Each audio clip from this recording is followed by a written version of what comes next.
Nabi Idris adalah salah satu nabi yang mulia dan dikenal sebagai orang pertama yang pandai menulis dengan pena. Ia juga ahli dalam berbagai ilmu seperti menjahit, berhitung, dan astronomi. Allah mengangkat Nabi Idris sebagai nabi untuk membimbing umatnya ke jalan yang benar. Nabi Idris adalah sosok yang sangat rajin beribadah dan berdakwah. Ia senantiasa berzikir dan mengajak umatnya berbuat baik. Karena kesalehannya, Allah memberinya kedudukan tinggi di sisinya. Suatu hari, Nabi Idris memiliki keinginan untuk mengetahui bagaimana rasanya kematian dan ingin bertemu langsung dengan malaikat maut. Maka Allah mengabulkan keinginannya.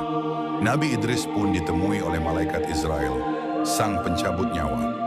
Nabi Idris berkata kepada malaikat maut, "Bisakah engkau mencabut nyawaku hanya untuk merasakan kematian, lalu Allah menghidupkanku kembali?" Dengan izin Allah, malaikat maut pun mencabut nyawa Nabi Idris.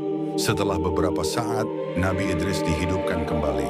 Setelah bangkit, ia berkata, "Sungguh rasa mati itu luar biasa. Kini aku lebih paham dan lebih berserah diri kepada Allah." Setelah itu, Nabi Idris memiliki keinginan lain. Ia ingin melihat surga dan neraka. Maka malaikat Jibril membawanya naik ke langit. Nabi Idris pun dibawa melihat neraka, tempat yang penuh dengan siksaan dan api.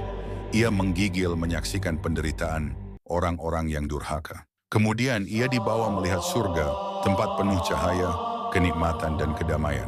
Nabi Idris terpesona dan berkata, "Wahai malaikat, izinkan aku tinggal di sini." Namun malaikat Jibril menjawab, "Ini bukan waktunya.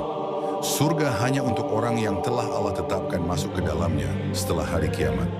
Namun kemudian datanglah perintah Allah. Karena kesalehan dan keistimewaan Nabi Idris, Allah mengangkatnya ke tempat yang tinggi. Dalam Al-Quran Allah berfirman, "Dan kami telah mengangkatnya ke martabat yang tinggi." Quran, Surah Maryam ayat 57. Dan sejak saat itu, Nabi Idris tidak kembali ke bumi. Dan dalam beberapa riwayat diyakini bahwa Nabi Idris masih berada di langit hingga hari kiamat tiba.